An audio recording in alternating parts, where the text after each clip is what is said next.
یوسف صاحب رحمۃ اللہ علیہ اور مولانا انعام الحسن صاحب رحمۃ اللہ علیہ، یہ دونوں حضرات جب بھی جاتے تھے، رائے بند کا اجتماع ہوتا تھا تو ان سے ملاقات کے لیے حاضر ہوتے تھے، مولانا احمد علی لاہوری رحمۃ اللہ علیہ سے۔ تو ایک مرتبہ گئے تو وہ قرآن کریم کا درس دے رہے تھے اور ان کو جانا تھا تو ملاقات نہیں ہو سکی، البتہ پرچی میں لکھ کر کے جو ہے بڑھا دیا کہ یوسف اور انعام خدمت میں حاضر ہوئے تھے اور آپ کا اس وقت درس قرآن چل رہا تھا، تو اس لیے جو ہے اور ہمیں کسی ضروری تقاضے سے جانا بھی تھا تو آپ ہمارے لیے دعا فرمائیں۔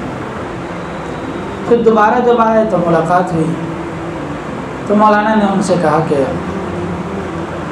آپ حضرات کے لیے تو ہر وقت دعائیں کرتے رہتے ہیں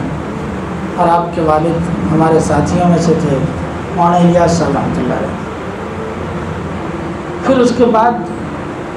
مولانا احمد علی لاہوری رحمۃ اللہ علیہ نے نصیحت کی مولانا یوسف صاحب کو اور مولانا انعام الحسن صاحب۔ وہ نصیحت یہ ہے کہ دین کی جب بھی کوئی محنت شروع ہوتی ہے اور جب بھی کوئی دینی تحریک اٹھتی ہے تو شروع میں تو بہت اخلاص کے ساتھ کام ہوتا ہے، لیکن پھر بعد میں اسی حق پرست جماعت کی باطل پرستی کا پہلا قدم یہ ہوتا ہے کہ وہ اپنے علاوہ دوسرے دین کے کاموں کو حقیر سمجھنے لگتے ہیں اور اپنا بقا اس کی فنا میں سمجھتے ہیں۔ یہ ان کے الفاظ نقل کر رہا ہوں میں اس کو آسان لفظوں میں یہ سمجھاؤں کہ پھر جب وہ محنت شروع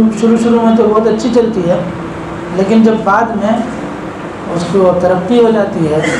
تو پھر دین کی دوسرے شعبوں کی لوگ تحقیر کرنے لگتے ہیں، اس کو حقیر سمجھنے لگتے ہیں اور صرف اپنے کام کو کام سمجھتے ہیں اور باقی دوسرے کے کام کے بارے میں سوچتے ہیں کہ یہ کام صحیح نہیں ہے۔ تو جب کبھی ایسا ہونے لگے کہ اپنے کام کے علاوہ دوسرے کے کام کو کام نہ سمجھا جائے تو سمجھ لو کہ فتنے کا دور شروع ہو چکا ہے۔ یہ نصیحت کی انہوں نے تو مولانا یوسف صاحب رحمۃ اللہ علیہ نے فرمایا کہ حضرت ہمارے یہاں الحمدللہ دعوت کا یہ کام بھی ہے اور مدرسہ بھی چلتا ہے جہاں سے بچے پڑھتے ہیں اور خانقاہ بھی ہے